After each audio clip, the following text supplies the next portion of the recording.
شفیعنا حبیبنا نبینا مولانا محمد صلی اللہ تعالی علیہ وسلم صلاۃ و سلام علیک یا رسول اللہ صلی اللہ علیہ وسلم۔ ڈاکٹر اقبال فرماتے ہیں کہ محمد سے وفا تو نے تو ہم تیرے ہیں، یہ جہاں چیز ہے کیا لوح و قلم تیرے ہیں۔ بس یہاں نبی پاک صلی اللہ علیہ وسلم کی محبت، اس شعر کا مطلب و مفہوم یہی ہے کہ ساری چیزوں سے اچھا، سارے اچھوں سے اچھا، سب سے بڑی دولت نبی پاک صلی اللہ علیہ وسلم کی محبت ہے۔ کہتے ہیں نا کہ محمد سے وفا تو نے تو ہم تیرے ہیں، یہ جہاں چیز ہے کیا لوح و قلم تیرے ہیں۔ لیکن لوح و قلم کب ہوگا ہمارا؟ جب ہم رسول پاک صلی اللہ علیہ وسلم سے محبت اور وفا کریں گے۔ آج کل ہم سب کچھ اپنا سمجھتے ہیں، لیکن ہم ایک کھجور کی گٹھلی کا بھی مالک نہیں، لیکن انسان سوچتا ہے ہمارے پاس تو سب ہے۔ اس کے پاس سب ہے جس کے دل میں عشق مصطفیٰ ہے، اس کے پاس سب ہے، اور جس کے دل میں عشق مصطفیٰ نہیں، سب کچھ ہوتے ہوئے بھی کچھ نہیں۔ کہتے ہیں نا کہ محمد سے وفا تو نے تو ہم تیرے ہیں، یہ جہاں چیز ہے کیا لوح و قلم تیرے۔ ترمذی شریف کی حدیث ہے، ان براء بن عازب قال قال النبی صلی اللہ علیہ وسلم ما بین مسلمین یلتقیان فیتصفحان الا غفر لہما قبل ان یتفرقا۔ حضرت براء بن عازب رضی اللہ تعالی عنہ کہتے ہیں، یہ جلیل القدر صحابی ہے۔ اس حدیث پاک کے راوی حضرت براء بن عازب رضی اللہ تعالی عنہ ہیں، کہتے ہیں کہ حضور علیہ الصلاۃ والسلام نے فرمایا کہ جب دو مسلمان آپس میں ملتے ہیں اور مصافحہ کرتے ہیں تو ان دونوں کے جدا ہونے سے پہلے پہلے ان کو بخش دیا جاتا ہے۔ اتنا بڑا اجر و ثواب ہے، وقت تو نہیں لگتا، ٹائم بھی نہیں لگتا، کوئی خرچ بھی نہیں ہوتا، کوئی پریشانی بھی نہیں، بس ایک مسلمان دوسرے مسلمان محبت میں اظہار کر کے مصافحہ کرے۔ ہائے ہائے، نبی فرماتے ہیں، اور اس حدیث پاک کے راوی جلیل القدر صحابی حضرت براء بن عازب رضی اللہ تعالی عنہ ہیں، فرماتے ہیں کہ جب دو مسلمان آپس میں ملتے ہیں، مصافحہ کرتے ہیں، دونوں کے جدا ہونے سے پہلے پہلے ان کو بخش دیا جاتا ہے۔ کتنی بڑی بات ہے، کتنا بڑا انعام ہے رب ذوالجلال کا، اور آج ہم مصافحہ کرنے کو فرصت نہیں۔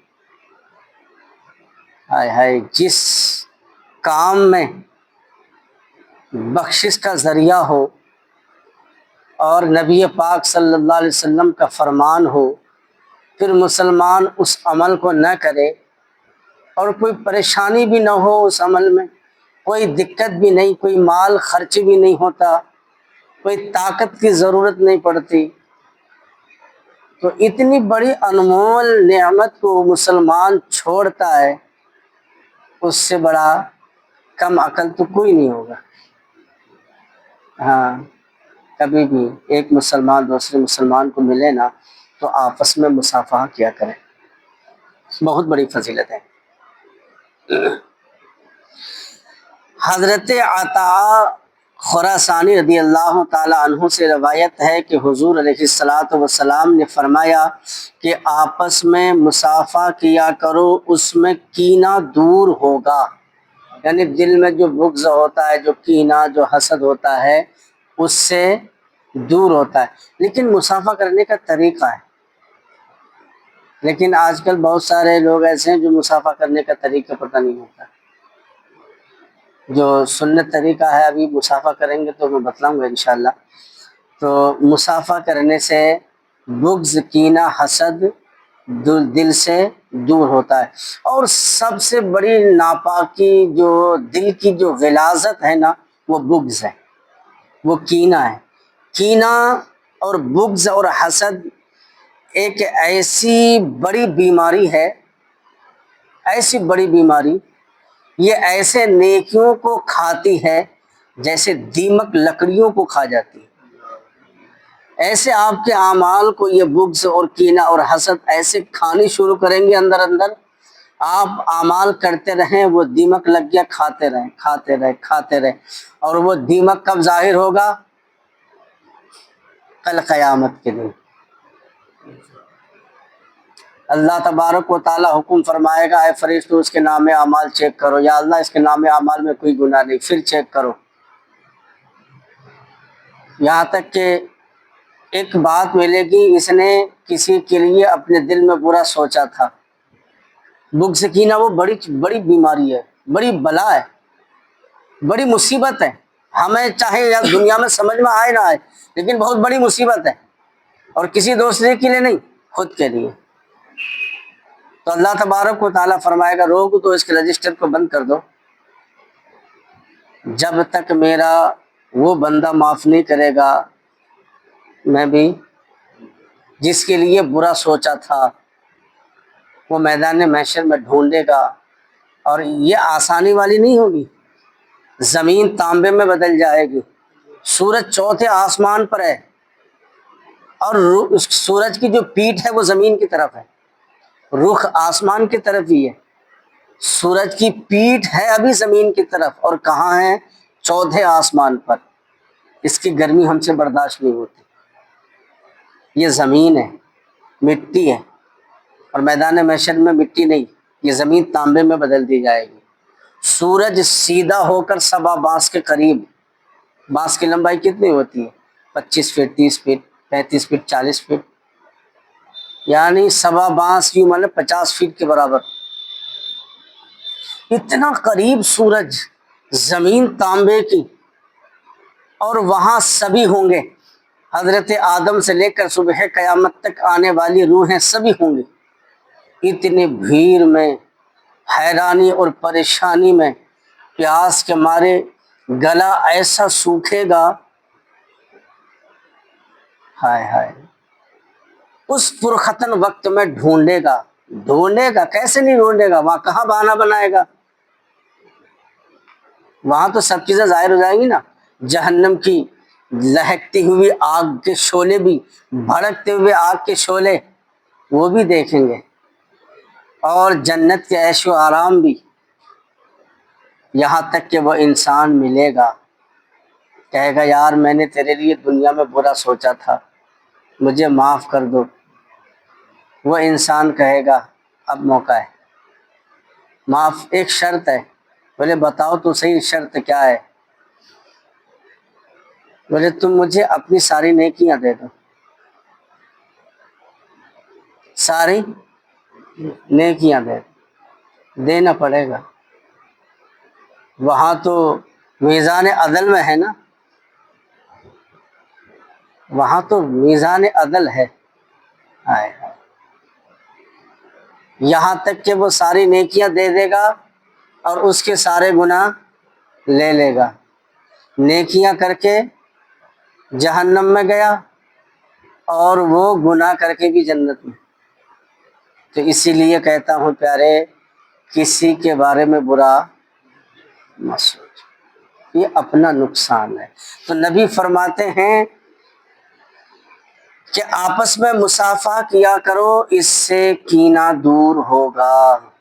جب بغض ہمارے دل سے دور، کینہ ہمارے دل سے دور ہو جائے گا، تو پھر ہمارے دل میں ایک انسانیت والی محبت پیدا ہوگی، جس کا ماحصل انسان ہے، انسان کا معنی ہی ہے محبت کرنے والا۔ تو وہ چیز اگر ہمارے درمیان پیدا ہو جائے، ہمارے دلوں میں آ جائے، تو پھر اس دل میں اللہ کا نور بھی سماتا ہے، پیارے نبی صلی اللہ علیہ وسلم کی محبت بھی سماتی ہے، اس میں دین کی محبت، شریعت کی محبت سما جاتی ہے، نماز کی محبت سماتی ہے، شریعت کی محبت سما جاتی ہے، اور جس دل میں بغض کینہ حسد ہوتا ہے پھر وہاں دین نہیں ہوتا، کیونکہ بغض کینہ حسد یہ غلاظت ہے، یہ ناپاکی ہے، اور اسلام تو ایک سچا پاکیزہ مذہب ہے۔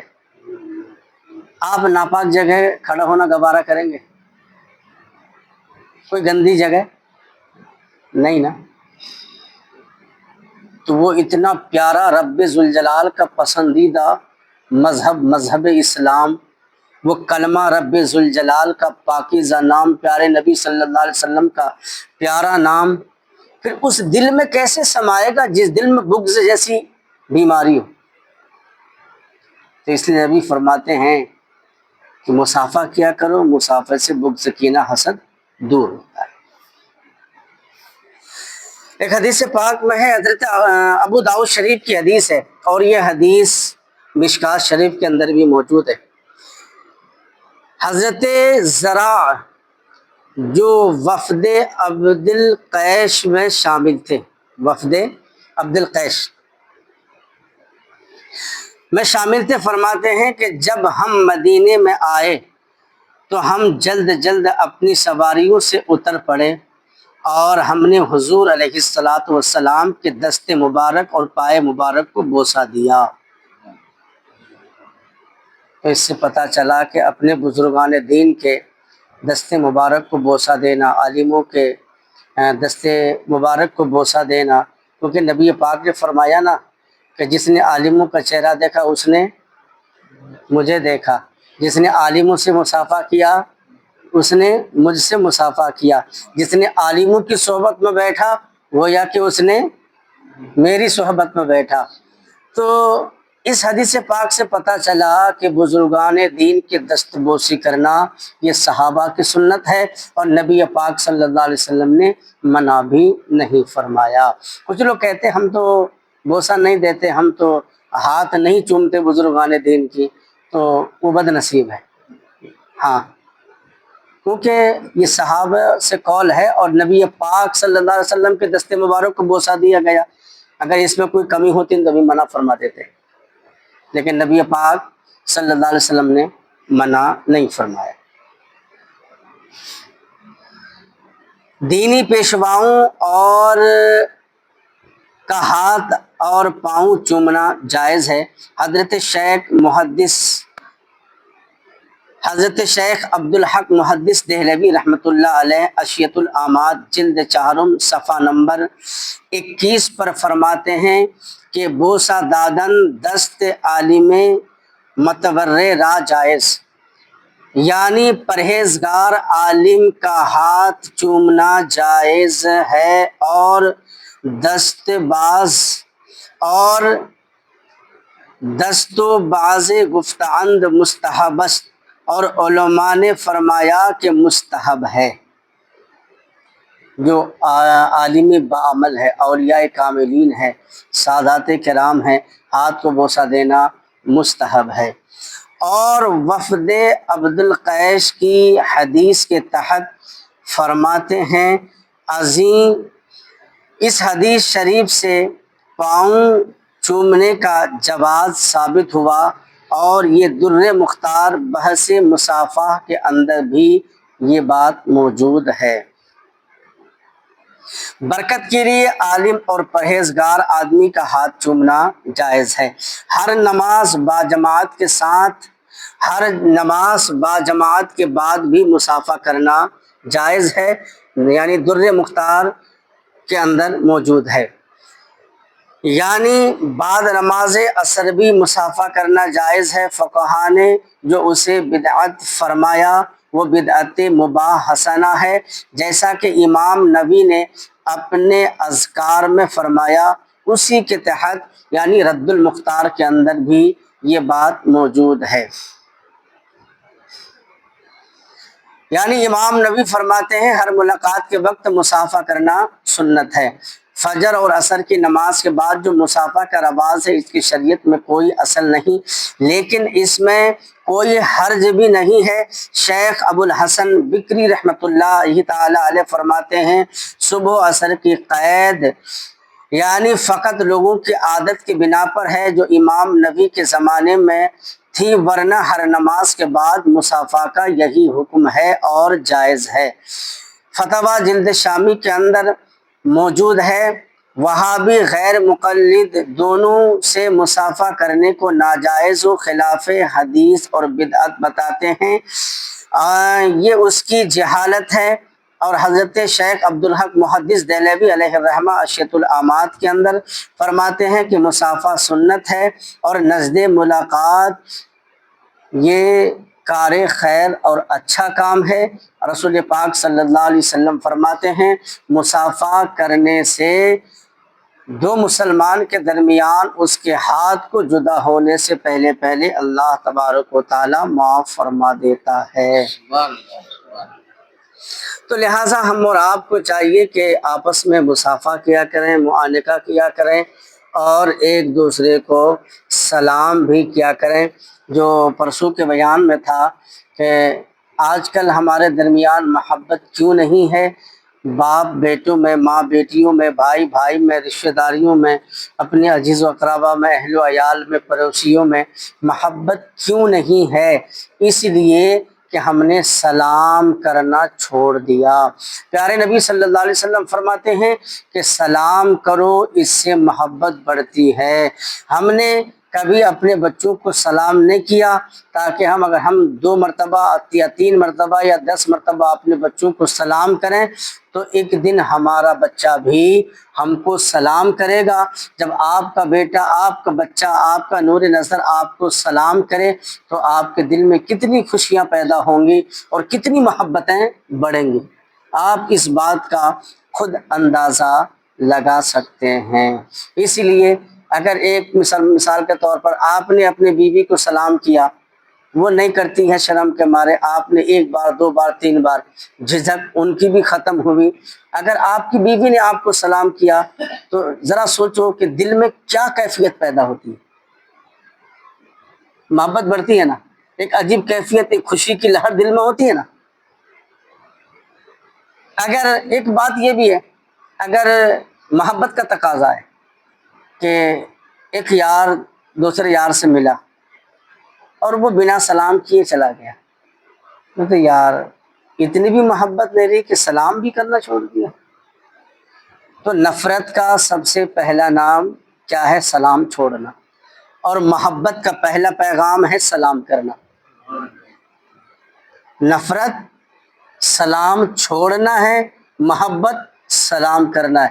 آج کل دیکھتے نا یار اب تو دعا سلام بھی نہیں رہی ہوتا ہے نا، تو اس سے کیا ہوتا ہے کہ نفرت۔ تو نبی پاک صلی اللہ علیہ وسلم فرماتے ہیں سلام سے محبت قائم رہتی ہے، محبت بڑھتی ہے۔ تو اے لوگوں آپس میں اپنے بیوی بچیوں کو، اپنے گھر والوں کو سلام کیا کرو، اپنے رشتہ داروں کو۔ اور یہ سلام کرنا ایسا نہیں کہ وہ چھوٹے ہیں تو ہمیں سلام کریں گے۔ آؤ نبی پاک صلی اللہ علیہ وسلم کی بارگاہ میں، نبی پاک صلی اللہ علیہ وسلم جب آپ گزر فرماتے تھے نا تو آپ بچوں کو بھی پہلے سلام کیا کرتے تھے، بچوں کو۔ ایک دفعہ آپ راستے سے گزر فرما رہے تھے، معمول کے طور پر بچے جیسے راستے پر، چوراہوں پر، ناکوں پر کھیلتے ہیں، تو بچے کھیل رہے تھے۔